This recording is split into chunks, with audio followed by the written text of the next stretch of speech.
In the Bahamas, small businesses are the heartbeat of our economy, especially during the highs and lows of tourism.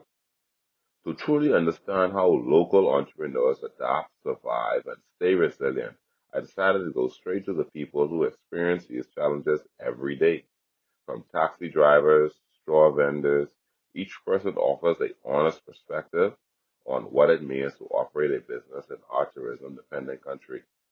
Today, we begin with our first straw vendor who shares how businesses flow, what changes with tourist season, and what keeps them motivated through the unpredictable times. Good night, Mr. Manda. How are you? Good night. I'm great, and you? I'm excellent. So I have a few Wonderful. questions for you for the interview. No problem. All right. So, Mr. Whenever Manda, you're ready. can you introduce yourself and let me know how long you've been a straw vendor? Okay, my name is Susan Bailey, and I've been a straw vendor for, say, about maybe 18 years. Oh, I've been working for someone for about 12 years, and then I'm on my own for like about 8. okay. And Like almost 20. Yes, almost 20, yeah. how has that been for you on your own? It's been good, being your own boss. Okay. It's been good, I must say. So, question: how much does your business depend on the tourist on tourist traffic? Well, 100%, because the area where I'm located, if the taxi drivers doesn't bring the tourists, then we don't make a sale. Well, 95% of the time. Mm, So we really have to depend on that tourist traffic. mm, okay. Okay. So, what season would you say is your busiest season? Anytime after December, I'll say between December through May. Yeah, that's mostly the busiest season, like springtime, Okay. spring season. So you would say your busy season is approaching now, or you're in your busy season now. No, I'm not quite into it as yet, but heading for, the end of November into December, that's when it usually springs up. Okay. So you say after that is just slow or like moderate. Well, right now it's kind of moderate. Like during September and October, between August, September, October, it starts to slow down. That's mostly the slow period, September and October. So it's kind of like it's getting there slowly, but gradually as it comes towards the holiday season, Mhm. it'll start to pick up. Okay. So what changes do you notice in sales when tourism slows down?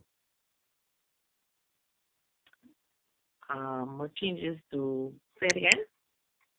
Well, what changes Repeat do you yourself. what changes do you notice when tourism slows down? Oh, quite a few. I'll say mostly like um, with the taxis, they hardly come. Mhm. It's kind of slow down, Okay. and then also the business kind of slows down a little bit. Um, a lot of small things I love to purchase.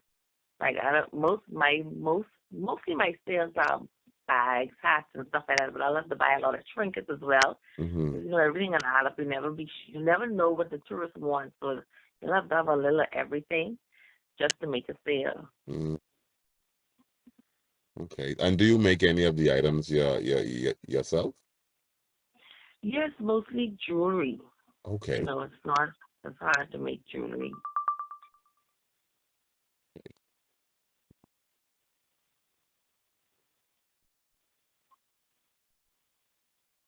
So what challenges do you face during the slow months?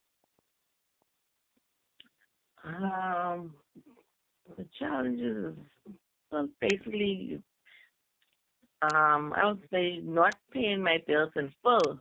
Mm, You know, I usually pay my bills, try to pay my bills in full, but usually that'll be the challenges, the slower months. You know, you'll be, I wouldn't say back up, but it's just like, just a little okay. slow on paying the bills. Can't pay them on time. So, yeah, that's basically it. Okay. So with that being said, what strategies help you keep earning during the slow periods? Um, what challenges? Help you during the slow periods. Help you to keep earning during the slow periods. Um, Strategies, sorry. basically, yeah, basically what I said before, just have a little of everything and come out to work every day. Let me put it like that, because like Mm, most in the fast period, you could take 2 days off, but like slow period, you'll have to come like mostly every day to add up, let the money add up. You know, okay. you never know if they'll be the best day, so you'll have to come like almost every day, or some weeks every day. Okay. Okay. Do you use social media or WhatsApp to promote your product? Not really, because most of the time, like I said, the taxis is bring the guests, Okay. so not really. Mhm. Do you think that maybe that So can I really, pardon? do you think that that can be an option? Maybe you could. I can post some stuff on social media. You know, that's the thing now. Everything is social media, but like I say, mostly because of the taxis. Okay. So You know, taxi bring driver. the tourists. They more promoted. You know, when they doing their introduction to the guests. So our location will be one of the stops they'll bring the guests to. So they more will be the ones that promote the people to come and shop. Okay. So you'd say that you have a few relationship with the taxi drivers. Yes, yes, Okay. and the area as well is one of the main stops. Okay. Well, that's good. That's good. Yeah. So do you feel like you you you you as a straw vendor and other vendors get enough support from the Ministry of Tourism and other agencies? I would say I would think so. You know, with them doing the new port the other day, that allowing the more business, make more people come to the Bahamas, and actually where the location where I'm at, the water tower, I think that is going to be a big boost in the economy as well. So I would say, yeah, they're doing a good job. Do you think that like maybe they because I think you said you buy bags and other things to sell. Do you think that Yeah, they provide like maybe tariffs or lower duty rates for you to bring your things over? lower daily rates for. Duty rates like when you bring your things in through customs, maybe.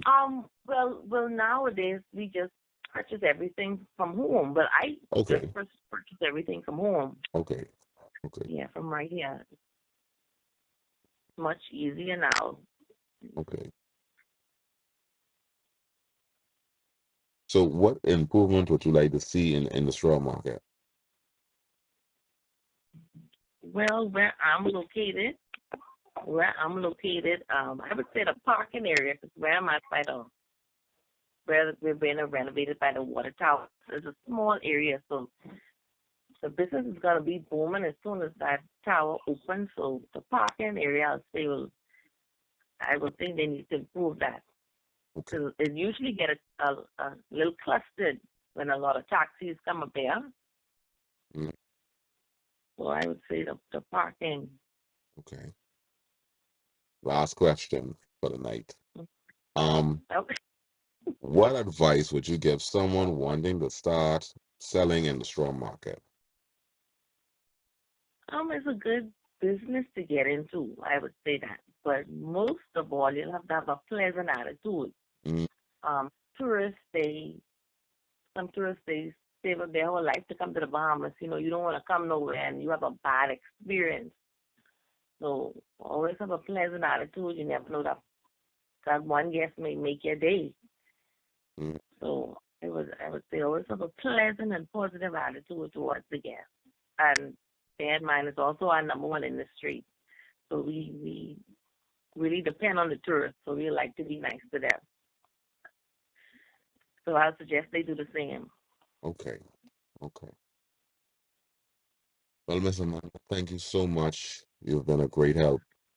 No problem at all. I appreciate you as well. All right.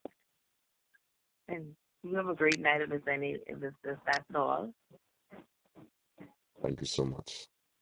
No problem. All right then. You have a good night.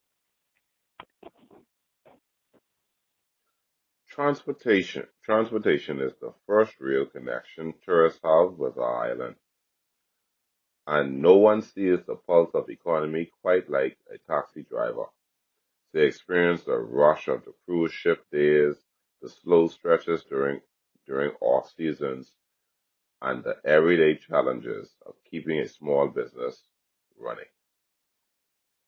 To understand what tourism looks like from a street level, I spoke with a local taxi driver who shares how he manages the ups and downs, what visitors often don't see, and how the industry shapes his daily life. Okay, my name is Alfonso Harris.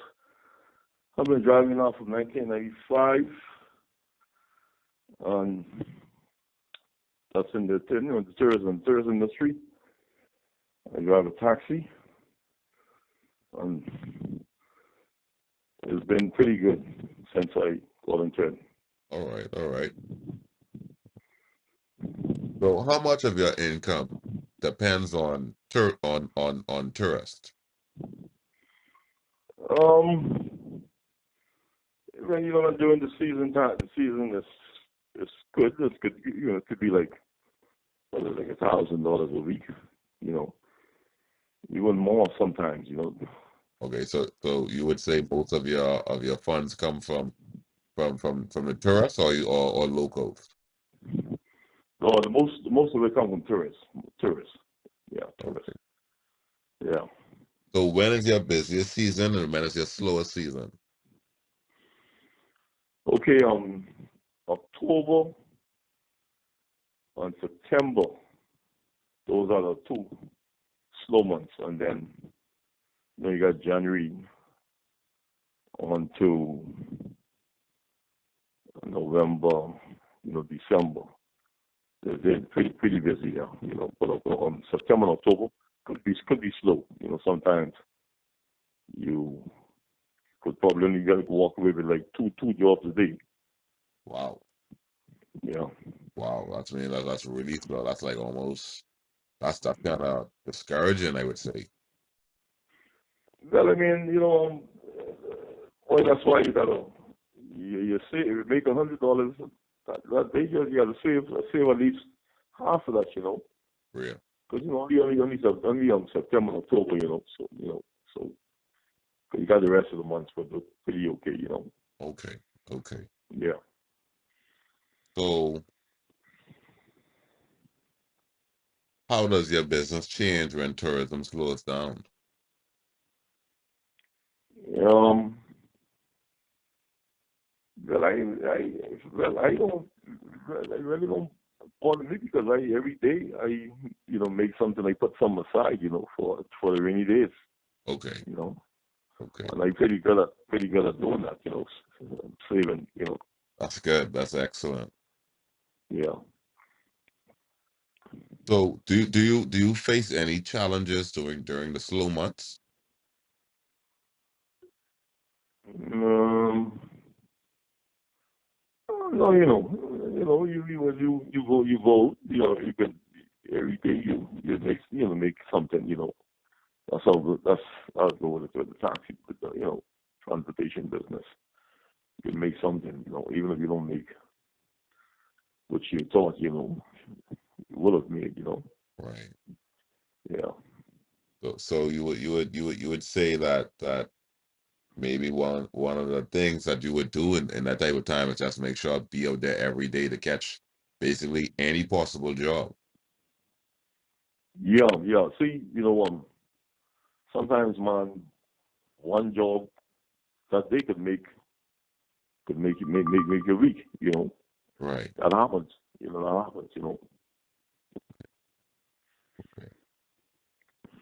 So, do you use technology, WhatsApp, social media, Maps, Facebook, Instagram, any of those social medias to help your business? Yeah, yeah. I use those things. And then you have your business card. You give them out, and you know if people spread the word. Sometimes you have somebody call you, say, hey, so and so, give me a call, tell me about you. Could pick me up from the airport, or something like that. Okay. So, most Yeah. you'd say most of the way people get to recognize you more is word of mouth rather than Word of mouth, yeah. Yeah, word of mouth, that's strong. You know what I mean? okay. Yeah. Do you feel that you as a taxi driver that you get enough support from the tourism authorities? Oh yeah. Oh yeah. Yeah. Yeah. I feel you got a lot from the tourists. Of course. Tourists are number one, and the Americans are our biggest clientele. So there are a lot from them. Especially the Americans. Okay. Yeah. Uh, what improvements would you like to see in the industry of taxiing? Um. That maybe could help all taxi drivers or any drivers, transportation drivers. And just be honest to the people. And keep because you got a lot of fellas a lot of drivers, especially this young crew who just coming up. They're not dressing properly. So you can see you need improvement in that. Then a lot of guys don't keep their cars clean. And you gotta, man, you keep. You basically clean my vehicle just for every day, every other day. So Right. you need improvement in that. 'Cause you can't be pulling up to these hotel doors with dirty vehicles. And I see a lot of that. You know, so you need improvement in that area. What advice would you give someone starting as a taxi driver in the Bahamas?